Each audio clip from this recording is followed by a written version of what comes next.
Nandito na tayo sa Hura sa Pizza Hut. So dito kami kakain. Nandito na daw sila sa Yukon. So andito na tayo at nagkita na kami ni Mayora ng Bahrain, yung Kawaii Lee, at yung ating magandang kasamahan din sa Team Taliban, si Arlene Pikay. Ayan, Happy Valentine's. May pabulaklak si Mayora. Maraming salamat sa bulaklak. Para mainit ako. So mag-order tayo ng cake. Eh, parang ano order na kami. Ayan, binigyan tayo ng red rose ni Mayora ng Bahrain. So, ayan si Mayora ng Bahrain. Ang ganda-ganda. Si Madam Arlene Pikay at si Kawaii Lee. So, kami ang mga team Palawan. Mga vlogger dito sa Bahrain. So, yung food natin, kapakita ko sa inyo kung ano yung kakainin natin.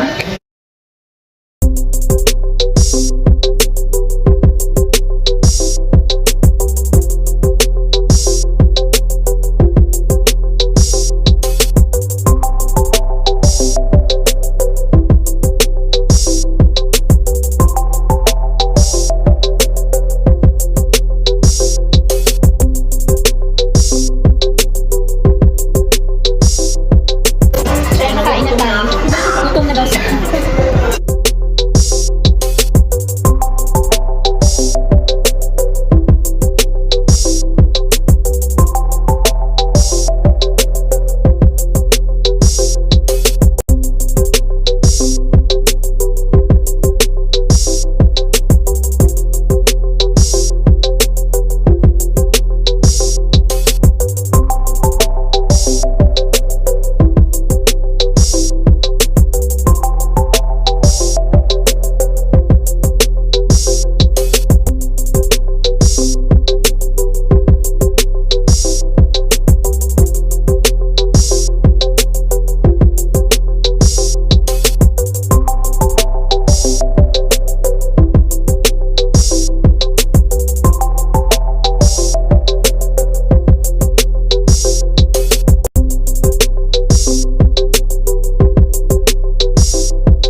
gaganda ng mga team palaban dito sa Bahrain.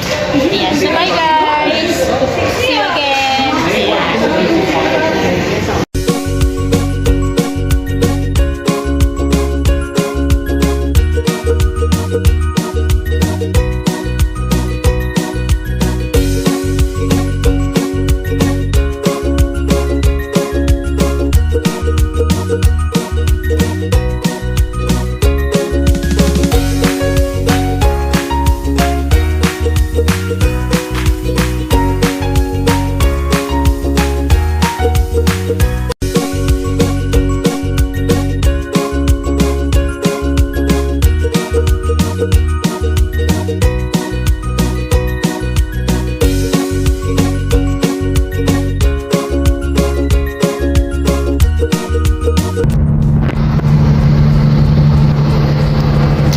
So, pauwi na tayo ngayon at matutulog.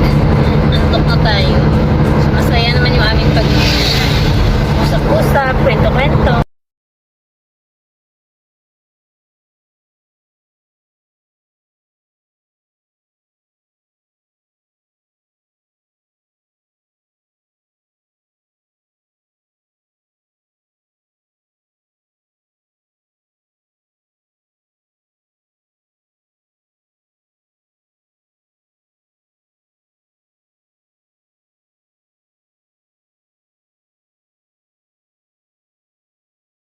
So, ayan, at andito na tayo sa bahay. Nakauwi na tayo.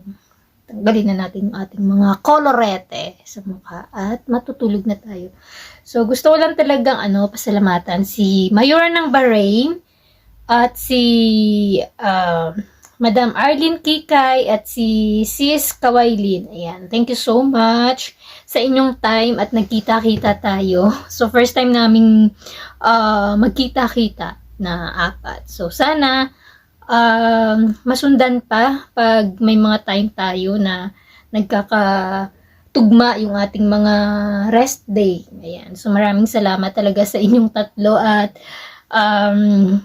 naging masaya yung ating pagkikita kahit tawag dito. Hindi ganun ka mahabang oras kasi nga si Mayura ng Bahrain at si Arlene Kikay ay galing pa sa work. So, sinadya lang talaga namin magkita-kitang apat kasi nga magsiselebrate ng Valentine's Day. And of course, andun din tayo para kay Mayura ng Bahrain. Kasi ayun na nga, sa intro natin kanina, nasabi ko na yung kanyang yung asawa niya nga ay he passed away last year. Ayan. So, mabuti naman at hindi siya masyadong nalungkot kanina. So, yun yung mahaba yung pag-uusap namin actually. Yung mga pagkain namin di namin naubos. Yun lang talaga yung mga pinag-usapan namin kanina about dun sa asawa niya na napakasad, napakalungkot dahil syempre hindi talaga siya nakasurvive nung last year na nagkasakit siya dahil sa virus. So, yan guys, maraming salamat. At sa lahat ng mga friends natin, sa lahat ng mga Team Sisikoy, Kabayan, Team MP, most especially sa Team Palaban. Ayan, thank you so much. At sana, ma-happy kayo. Sa muli to si Pax D, as always, mag-pray tayo lagi. Laban lang, mga kapatid nating mga OFW. Ingat lagi. God bless everyone and loves. See you in my next video.